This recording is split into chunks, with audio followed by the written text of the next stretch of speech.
All right. Welcome back to the Pursuit of Property podcast. Today, I'm here with my co-host, Scott, and a very special guest, somebody who we have talked about on the podcast quite a bit, somebody who we really appreciate, who has been instrumental in growing our business this past year. We've got Colin Dorner on the podcast. Colin, what is going on, man? Hey, I'm excited to be here. Thanks for having me. Of course, man. We are super, super pumped. My first time meeting you in person was yesterday, which was really, really cool. We've just been working virtually the whole past year. So I am really excited to get into this, man. How are you feeling, Scott? I'm feeling good, dude. I'm happy you're here, Colin. How do you feel? I feel great. Yeah, it's been a wild ride. It's been a great year, and it'll be fun to talk about it. Cool. Well, let's jump into it. You joined us really full-time last January, working with us, very intentionally, I would say. But you really started helping our business back at the beginning of, or end of October, beginning of November. You were giving us a lot of help on CRMs, back-end stuff. Right. Can you give us some info kind of on what you've done leading up to now in your professional life? Sure.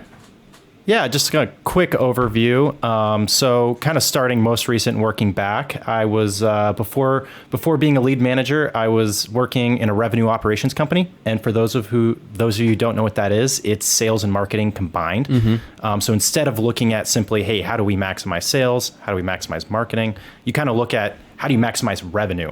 And you work backwards from there. So I had the unique pleasure of doing that for almost a year and working with project management there. And then basically before that, I was in the Army. I was an infantry officer in the 82nd Airborne, and most of the time at Fort Bragg, a little bit of time in Afghanistan. And then before that, I went to school at West Point where I studied economics. And that's kind of the quick overview. Very quick. I'll give even a quicker overview. He's a certified badass. Yeah, certified badass. Yeah. Well, when we brought Colin onto the team, we knew our safety was now secured. So, Colin, you've always been remote. It's been a unique experience having somebody so successful, so close to us, who's never lived in the market that we're in. Can you give us an explanation? Right now you're in North Carolina. Your family just recently moved. What's it kind of been like kind of getting into real estate remotely? That's a great question. I think that real estate is first a people business, and people are really the same everywhere. Now, obviously there's more to real estate than simply people, but the heart of it is that. So I think that really gives a unique opportunity for everybody to get involved if you like dealing with people. Which I do. I absolutely love people. So I think that the being remote has been a barrier and a challenge in some ways. But with a strong team who's local to the market, it's been almost no barrier at all. If we were just trying to do something completely remote where none of us were, I think that could be a little bit challenging. But entering a team that already had strong fundamentals and strong market knowledge remotely, liking to talk to people, it's been actually, I'd say, pretty smooth from my perspective. Yeah, I would say that your success is definitely shown. Very few people, I think that you and I know, within their first year have participated in locking up as many deals as you have. And even the deals that we haven't locked up, the learning lessons that we've been able to, document, especially through your steadfast note-taking and systems development, we've really had an opportunity to kind of share the good, the bad, and the ugly on your calls and understand what's going right, what's not. And I think you've taken the remote aspect and kind of actually made it a blessing. Right. So, Colin, I know I'm curious because I think I know the answer, but I want to hear from you. About a year ago from now, right, is where you, like Scott mentioned, started helping us with the back end stuff with your strengths, right? With our CRM, with our sales pipeline, how really the businessy part of it works on our back end. And then really, I think we were talking about it yesterday. January was maybe really the first introduction to being on the phones, grinding with the phone calls. What was your experience in real estate prior to that? I had no experience in real estate at all. So you owned a house. We did. Yes, we did own a house, and I shouldn't discount that because that actually opened my eyes to real estate as an asset class that I never understood before, despite spending 4 years studying economics. Gotcha. So in the span of, I mean, from January, starting making calls, right? In the couple months before that, I mean, helping us with our back end stuff, but really just from your strengths perspective, right? From the business perspective. So from January to now, not even a year in, I think it is really, really commendable on just the amount of progress that was made from somebody who came in knowing absolutely zero or close to zero about real estate, right? At least real estate, all of the stuff that goes into real estate investing, right? Flipping, calling, all of this stuff, and then being to where you are now with the skill set you have now. I think if anybody took half the effort that Colin has put in over the past 8 months into really getting to understand and put their head down and find a way to succeed in this business, they would, because the effort, the growth that we've seen from you, like going from not knowing anything in real estate to now, has been amazing, at least watching from my perspective. How has it felt for you with that growth over the past 8 months? I mean, it's been awesome. I think it's been really, really cool. And I think easy hack for anybody, you know, and not just for real estate, but like for life. The easiest way to get ahead, in my opinion, is to be around other people who are already doing it. You know, like if you want to get better at math, hang out with other people who are good at math. You know, you want to get good in the gym, hang out with other people who are good in the gym. In this case, I found a great team who is really good at real estate, which made getting good at real estate just natural, because that was what I was with. You know, I wasn't having to reinvent the wheel. So I think that would be what I would offer to anyone else listening to this. Yeah. I feel this is going to be kind of a weird podcast because I feel like we're going to toot your horn a lot, and you're not somebody who really likes when we hype you up, but it's really hard to not hype you up. I want to kind of go back and ask too. You were working with a revenue development company or revenue growth company. Yeah. You had reached out to us because you had found some interest in investing yourself. You said, you know, this is what my thought process is. Sure. You know, our family wants to find success this way. Yep. You know, was it? I never really even got to talk to you about this. How hard was it making the decision, you know, to actually change a career path towards it? Because investing in real estate, you don't have to be, you know, full-time day job real estate. You can invest and still be in something else. But it seemed like you really actually wanted to make the leap. And now, obviously, you're a year in. It seems like you're pretty happy. We have active conversations. But how did that feel getting into the business? Yeah, it was it was difficult. You know, I think a lot of that's personality driven. I think that's an easier jump for some people to make than for others. As you kind of mentioned, it was absolutely the right move for me, for our family, especially with the way this year has gone. I know for a lot of people, not just us, 2022 has been a crazy year. So it's been a really, really good blessing for our family to do that.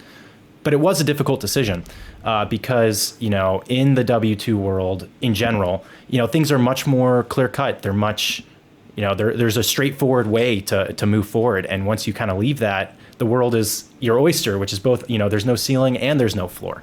You know, so it's definitely a different thing. It was a difficult decision to make. And, in a lot of ways it still is. You know, I'm confident intellectually that I've made the right decision. But every once in a while I'm still like, man, you know, am I crazy? Like, what am I thinking doing this? You know? Yeah. So for sure. Well, you're not alone in that. Cade and I still have those thoughts, and you see that. You even see where we're at 4 years down the line. Exactly.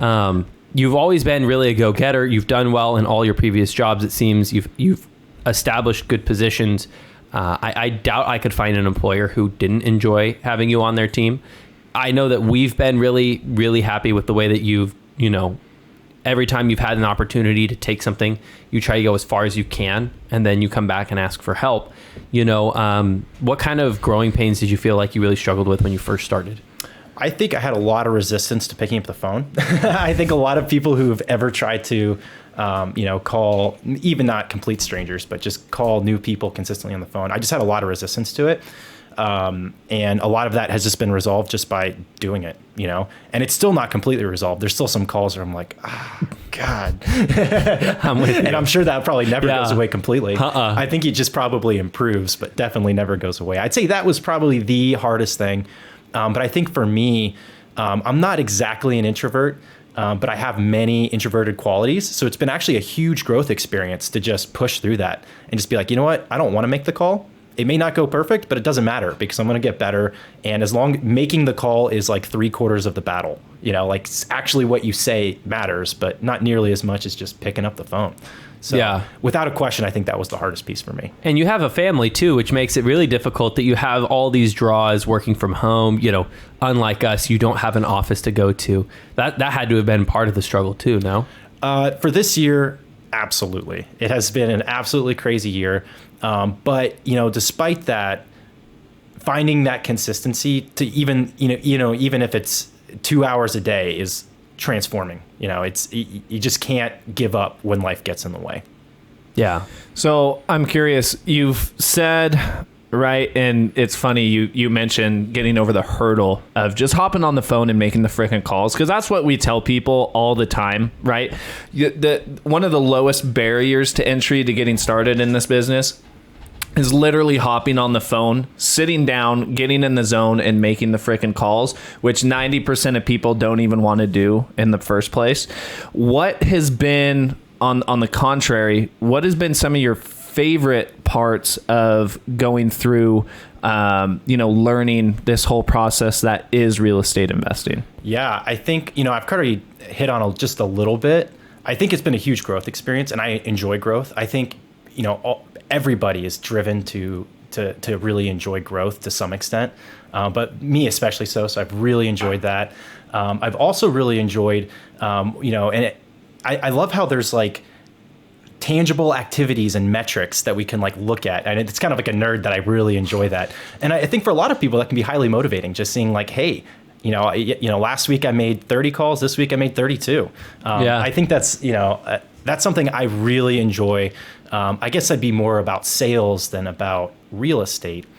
I guess to answer your question, for real estate specifically, I think that there's so much about this asset class that is just not understood by mainstream academia that I didn't understand. That is really exciting. That makes it a unique opportunity for the average American to get ahead. That honestly, most people just don't know about. Yeah. Well, touching on your past, you went to West Point. You were in wrestling in high school. You have always been a competitor. You are now out of the rat race of working your ass off to get a small raise. Now you're in the business where you and I and Cade were talking, yesterday, and it's totally within striking distance for you to buy a house a month, Right. And I think that's something that probably really speaks to you. Yeah. Would that be right? Absolutely. And especially when you understand the significance of a house, let's say even a cheap house, let's say $100,000 house, the significance of that house versus an equivalent, let's say $50,000 in stocks. Once you understand the way those two things operate and the different amounts of freedom that those two things offer, it becomes a totally different paradigm shift. Yeah. And it's really cool working with you because you are somebody who's also, you enjoy the data. You've always been very good at handling modeling and things of that sort. That was the first thing you did for us. It's been really helpful for us to be able to do our team meetings, which you suggested, where we look at the insights page that you built. Right. And just like you said, where you developed a lot like tracking the numbers, your timing joining our team couldn't have been better. We're coming into a market shift and being able to see, where our roadblocks are in our pipeline and that kind of stuff has been very, very helpful. And that previous knowledge really is shining through and helping. Thank you. Thank Glad you. to hear that. Yeah. And if anyone wants to reach out to me, you can find me through Scott and Cade. I could probably help you with something similar depending on which CRM you're choosing. Yeah, that's what I wanted to talk on too, because it's very easy in this business. We know a lot of people there's two sides to the coin here, right? Like jump in, figure it out, go and do it, right? Which we have always said, you don't get caught in the analysis paralysis. Just go out, do the stuff works, and just get it done, right? But then being able to take that, how do you grow from that point, right? And really thinking from it from a business perspective instead of just kind of like I don't want to say hobby, but kind of like, hey, I can go flip a house or I can go wholesale a house, and it's pretty simple, right? It might not be easy, but it's pretty simple. But then looking at it through the lens that Colin has helped us see through from really the business perspective, right? How does a CRM tie into that? Like Colin, you were talking about the numbers. We were just preaching this on another call the other day, is you've got to be keeping track of all of those numbers, because if there is, at somewhere in your business where something's not working right, you're not closing as many deals, or you're not doing something, you've got to look back and see what the numbers are thinking, right? Yeah. X amount of leads, X amount of appointments, X amount of contracts, X amount of deals.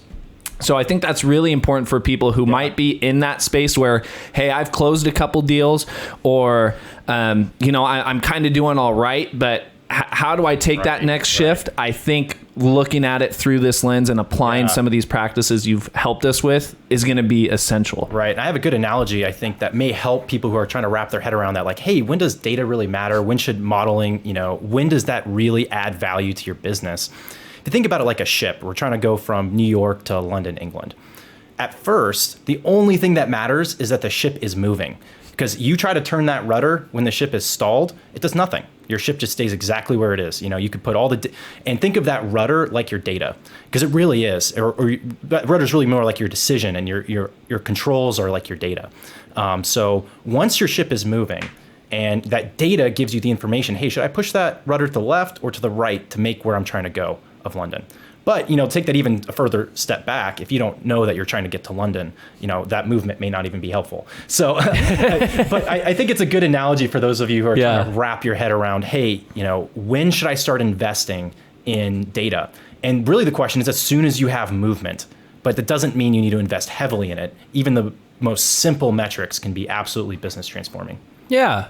I want to jump into that a little bit, but before we jump into that, let's chat a little bit about what your day-to-day looks like. Sure. I shared with you that our podcast, our whole goal is to help new investors who are trying to get into the business understand how you do it. You're somebody who I think has done it the right way. You joined us a year ago. Now that you're a year deep, your tasks are very different than when you first started. Right. Kind of what does it look like? Because you're not even doing this necessarily 8 hours a day, like how a lot of the people probably listening are doing. Right. Okay. Yeah. So I actually do half my time is freelancing, which is helping people understand that data problem, helping people with project management. And the other half is managing leads. So that's really what my day-to-day looks like. When I started managing leads, really what I was doing was basically training myself by making those calls and saying, yes, this is a lead worth talking to, Scott, Cade. No, this is not a lead worth talking to. Now, really what I'm doing is I am trying to take a lead, move them through a set number of sales stages. We're trying to take a raw, unfiltered lead and move them as far as we can. Is really what I'm trying to do, until at some point often they'll be handed off to Scott or to Cade to make an appointment and to actually physically view the lead. Though with any luck, we'll even get better where that will become unnecessary. Right. But we still have lots of room to grow there. Well, and I mean, that's a really, really succinct way of saying what you do. Right now, how many hours are you spending working, talking to motivated buyers or motivated sellers? I would say probably between 2.5 and 4.5, probably averaging about 3.5. Typically that's probably about what I'm doing a day. And in that time, you're talking to how many people? I would say, depending on how many people answer the phone, that's typically about 30 to 35 phone calls. It's 3.5 hours. Yeah. Because you'll have one phone call that'll take 30 minutes and you'll have, 10 phone calls that won't answer. And then obviously all the other ones in between. So the rough numbers there, I think that's probably about right. 30 to 35 motivated sellers that have typically already at least talked to at least a cold caller. So not completely raw leads. And you're doing this 5 days a week, 4 weeks a month. You've had moments where obviously your family's dealt with an interstate move, which we can talk about. Right. You've had your own personal family things that you had to deal with, which, life always gets in the way. But I want to, bring that to people's attention. Jason Pritchard brought up in Growth Track last month when we were talking, that a lot of people get in this business thinking that it's like just going to click like that on day one. And he had an analogy. He was like, do you think a fucking surgeon walks in and on day one knows how to take a knife and open up a patient? And he said, they put in the reps. And I think your success is not a surprise. You've been a competitor who likes tracking the numbers. Right. And each week, and I posted it on Facebook, you can see Colin's number of phone calls skyrocketing. And we know inevitably that leads to better performance on the phone, more deals closed, and more income made. Right. Yeah, it's so funny. I remember listening to some of these calls that Cade and Scott were making, December, January timeframe. And I had listened to a lot of sales calls before. I came from sales and marketing background, and listening to these calls, I was like, wow, there is so much nuance going here compared to a typical SaaS or software as a service sales call. Like the amount of nuance that was going into this, I was absolutely blown away. I had enough background to know that what I was listening to took an uncommon amount of skill. And like anything worthwhile, I never expected that, like, hey, yeah, I'm going to be able to make this phone call, like a pro the first time, and even now, it takes hundreds, thousands of reps to get that kind of nuance and skill in, to talking to someone. Well, you actively blow kids in my mind when we sit and listen on calls, because you are not somebody who likes to stagnate. You're bringing new value to the team. I'm trying to think of what the question was you asked the other day, but we were on a team call and you took a call and you didn't mute yourself and we could hear you talking, and you asked a question to somebody. I think it was your deal on 140. Highway 145. I hope not. No, it was a deal like that. O Street, right? Oh, That's it was. what it was. Yes. And you were asking questions, and I was typing to Cade in a text thread, and I was like, that was a really good question. Like, I've never thought to ask that. And it's cool to hear that because, like you said, all of this is nuanced questioning, and, you've put in the effort to really learn, how do I respond to this question? Yeah, and you've got the perfect book behind you, Never Split the Difference. Chris Voss talks about how listening is like a martial art. And I've really learned that more and more. I've always considered myself a pretty good active listener to everybody, just because it's a good thing to do. And I've realized, wow, I am not that good at listening. Like, you have to be so good at listening. I mean, knowing how to respond is is important too. But really seeing like, all right, what are they really trying to say here? If they're saying, I don't know, maybe I want to sell, maybe I don't. I mean, they could be trying to say a whole bunch of things, and depending on how they're saying it, what you said before, all of that matters significantly into understanding them. And once I've really kind of broken down my own personal sales paradigm into two things. The first part is listening. That's it. I need to understand them. And the second part is problem solving. Mm-hmm. Once I understand them fully, we can work together on a solution that might fit their needs.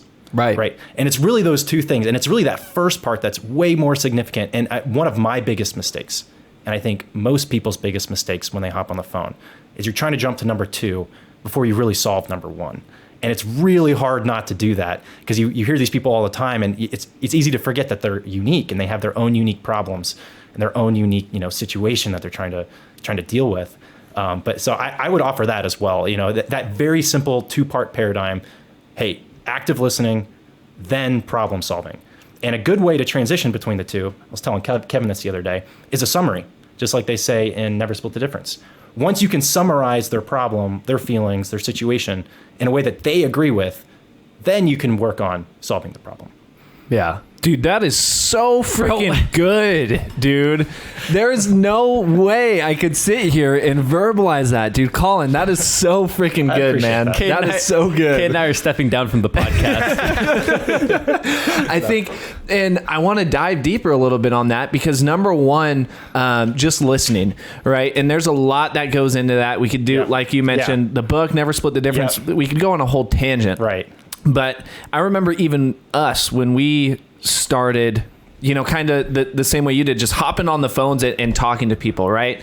And I always just hear Jason phrase the question or ask the question, and then sit down and shut up. Right? Shut up. I'm so bad at that. I'm so bad. and it's easier said than done, because I even catch myself on phone calls now, trying to jump. I'm like, rein it back, shut up and listen, because I think, like you mentioned, everybody has the same spiel. All of, whether it's mail, calling, the spiel is the same, right? All cash, no commissions. We cover all the closing costs, right? These people that we're calling, these leads that you're talking to, they've heard that same thing from everybody, right? So how are you going to differentiate yourself on the phone compared to all the other phone calls they're getting, all the other mailers they're getting, right? And I think it's that piece that you said. How good of a listener are you, and how good can you verbalize and summarize and reiterate those things to the other person, the prospect, to make them feel understood? Right.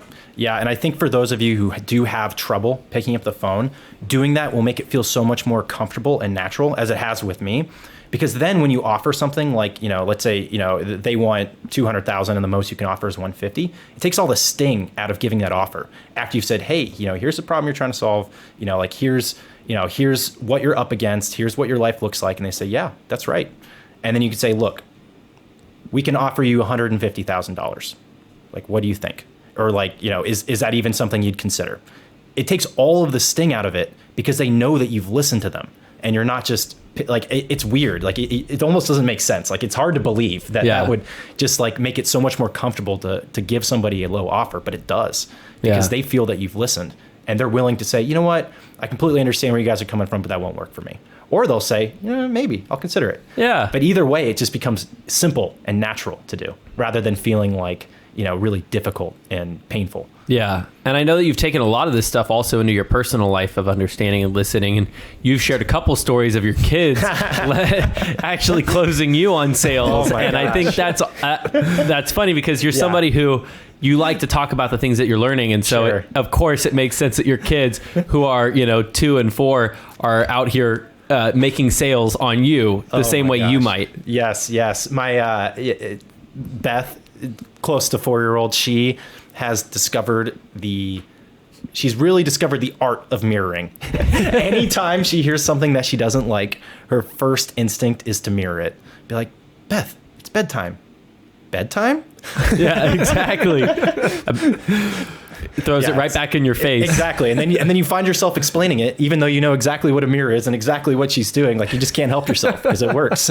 It works, man. It does. Especially against somebody like yourself who your goal is to be, explaining and this is what's going to happen. Well, you're an authority figure. So bedtime? That simple mirror. My gosh, it's so good. It's so funny. Well, let's make a quick transition here. Earlier, you were talking about data and how you can make it a rudder and you can control the direction of your ship. The same way that you use the ship analogy, you can't stop a cruise ship without time, right? And you can't change the direction of a big ship without consistent and concerted effort. Sure. Yeah. Well said. Yeah. Right now, the current's pushing everybody south, right? Everybody's money is slowing down. Right. Everybody's deal flow is slowing down because that's what the Fed is making happen. Right. You've been an instrumental part in our business and making it not just a hobby, like Cade said, not just, hey, I'm a solopreneur trying to make it work. You've been a really key factor for saying, let's design visual representations of what's happening in your business so that as a team, we can talk about where our roadblocks are. Right. You want to share a little bit. I know that you freelance, you help other agents and investors figure this out. Can you talk through a little bit about what kind of data you model when you're looking at big decisions and how you would recommend, structuring that so you can make good decisions? Yeah, I think, to keep this simple, because, keeping the Pareto principle in mind, 80% of your value is going to come from 20% of things. So, to really focus on that for this conversation here, because there's so much to unpack there. I think the most important thing you can do is to visually depict every step of your business. Like full stop. What do you mean by that? So every process, everything you do, visually depict it.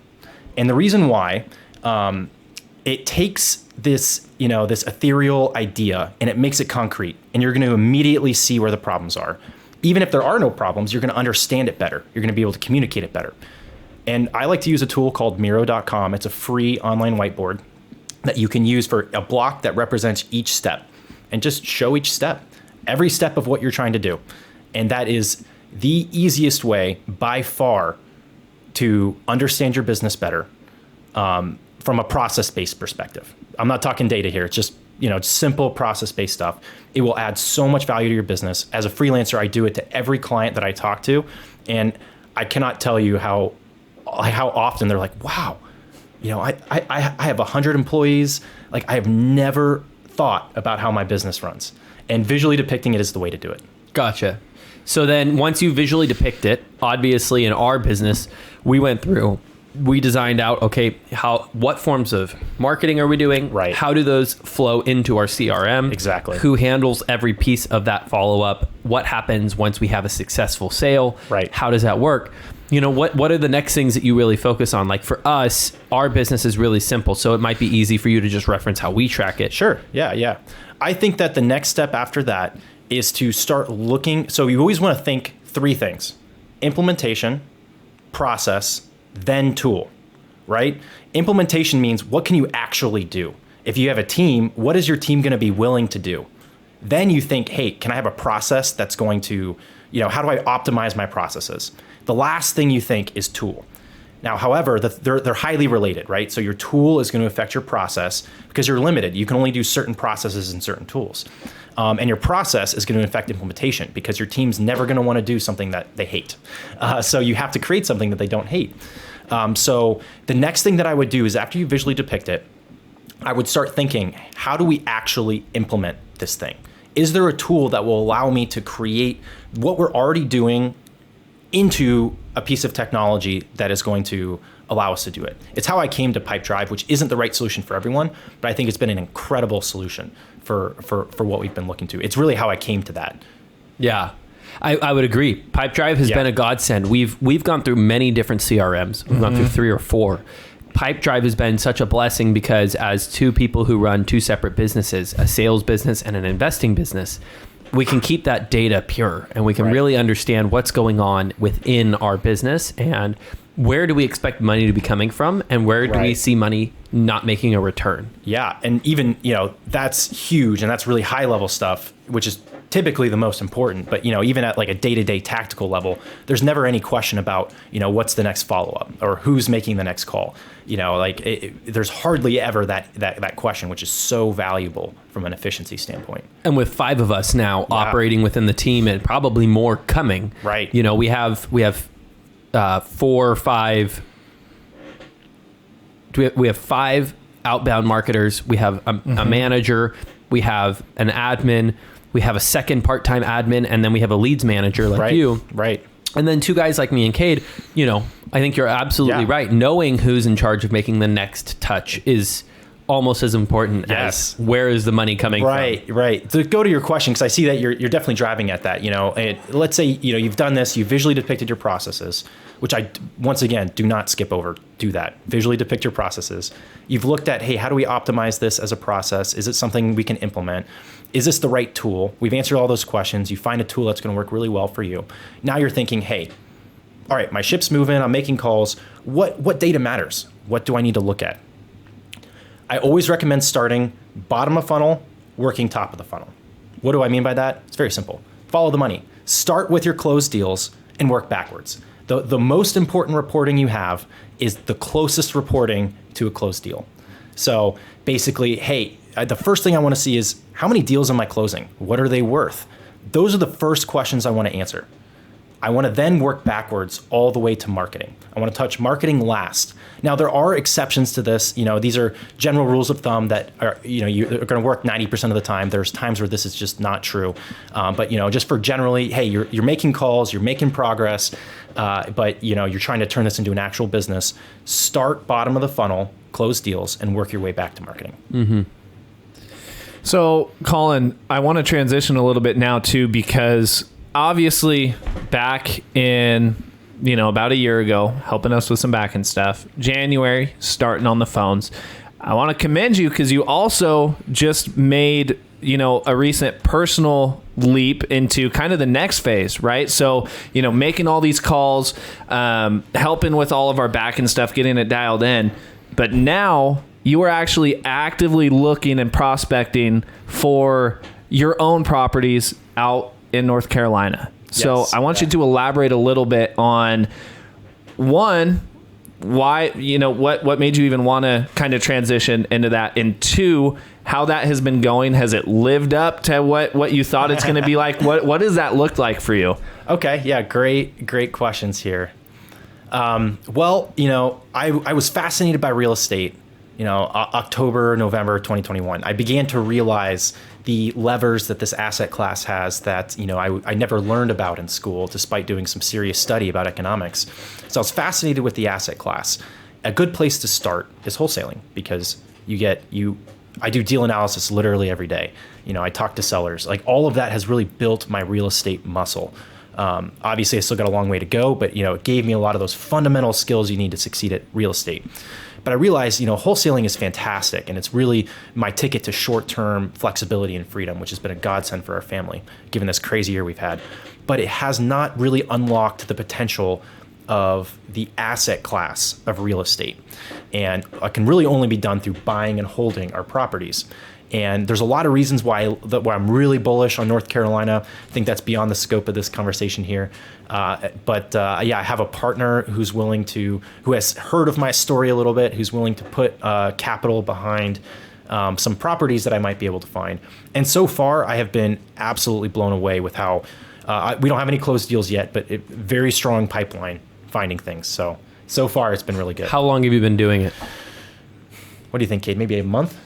Yeah, about a month in. Yeah, about a month. We always talk about in real estate, you get paid 30, 60, 90 days down the line. Yeah. So the fact that your pipeline's growing, I mean, you've done this enough. You understand that the pipeline you build today is what pays you in 6 months. Exactly. Right? Yeah. 3 months, I would say, is probably the soonest from what I've seen in our. Well, yeah, and especially in the investing pipeline, it can be a little longer. The sales deal pipeline is a little bit quicker. Exactly. Yeah. And so you've had to make a lot of transitions. I know you keep touching that it was a crazy year for you. It was, yeah. How has it been, having the flexibility? Have you found it to be more difficult, having to hold yourself accountable? You're somebody I would guess holds yourself to a very high standard to begin with, but how have you enjoyed not having that boss looking over your shoulder? Yeah, I think that it's not the right move for everybody, and I don't mean that not to sound like it's superior at all. Like certain things, people work better in different environments. I work better in a result-based environment. I don't want to be in a activity or time-based environment. And that's just not true for everybody. It doesn't make anybody different or better. It's just, just people are different. Everybody's different. Right. And I think that the biggest advantage to what I'm doing with Scott and Cade is that it is a results-based environment. It's a results-based environment that has compassion, that has empathy, it has understanding. It is not a results-based environment that is just, dog eat dog, or cutthroat competition. And that result-based environment means that what is produced matters more than the input, which has given me the ability during this really incredible year, really crazy year, to really focus on creating good outputs, even if my input in terms of time hasn't always been what I would have liked it to be. Yeah. And, I think a lot of people come up with a lot of excuses. You are one of the people I think that has had a lot of opportunity to get out. Have you struggled with wanting to quit? Have you had those days where you said, why the hell am I going to keep doing this if my family needs me to do these things and I need to actually, make this? And you don't have, I don't know if you mind if I disclose this, but you don't have any guaranteed income. Right. Your income is based strictly on results, like what you just said. And, having no safety net has to be scary with 2 young kids, an interstate move, and, everything else in life. Yeah, it is. I would say that there's risk everywhere. We hear stories about layoffs every day. And I just have infinite trust in the team that I'm working with and in myself too, to deliver results, even if it doesn't mean today, maybe we have a couple bad months in a row, but I have no doubt that long-term it's the right decision. As far as day to day, oh yeah, of course. There's been plenty of days where I'm like, oh God, especially when I have like a seller, maybe it's a conversation for a different day, like Highway 140, where he's just like sucking your soul dry. Weird phrasing, but yeah, I know. Dude, you know exactly what I mean. Yeah. Where they're just taking so much and you're just like, gosh, he's third time he's calling again today. Yeah. I need to answer. Deal's almost done. Well, and hopefully it gets made up for by the deals like Silvertip, where things go well. And they go quick. And what I will say is that there's nothing valuable in life that is easy. Like for those of you who know me well, my long-term ambition is to own my own cidery. Most businesses, in my opinion, fail because they're not good at sales and marketing. I think I came into working with Scott and Cade with a decent understanding of how the technicalities behind sales and marketing, like in, not just in theory, but like, hey, how do you design a sales and marketing system? What I didn't know was how to go in front of somebody and say, hey, buy my cider. Yeah. And part of that's a knowledge. I think more important than even the knowledge component of that is is like the personal growth of just being comfortable with that. The confidence. Exactly. Yeah. Even if you felt confident, a lot of times it's just uncomfortable, and you have to learn to, it's a skill you can grow. People think that like, oh yeah, I'm not just a hard worker. Hard work is a skill.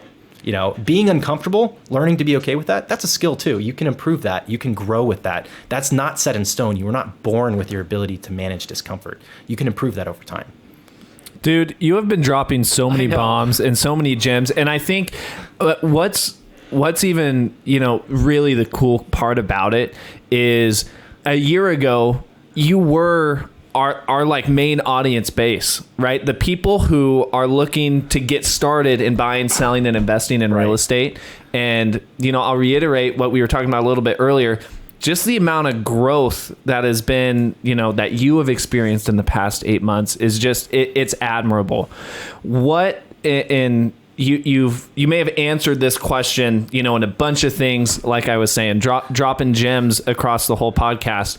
But for somebody who is out there, who's listening, maybe they closed the deal, maybe they haven't yet, but still really trying to get started in buying, selling, or specifically investing in real estate.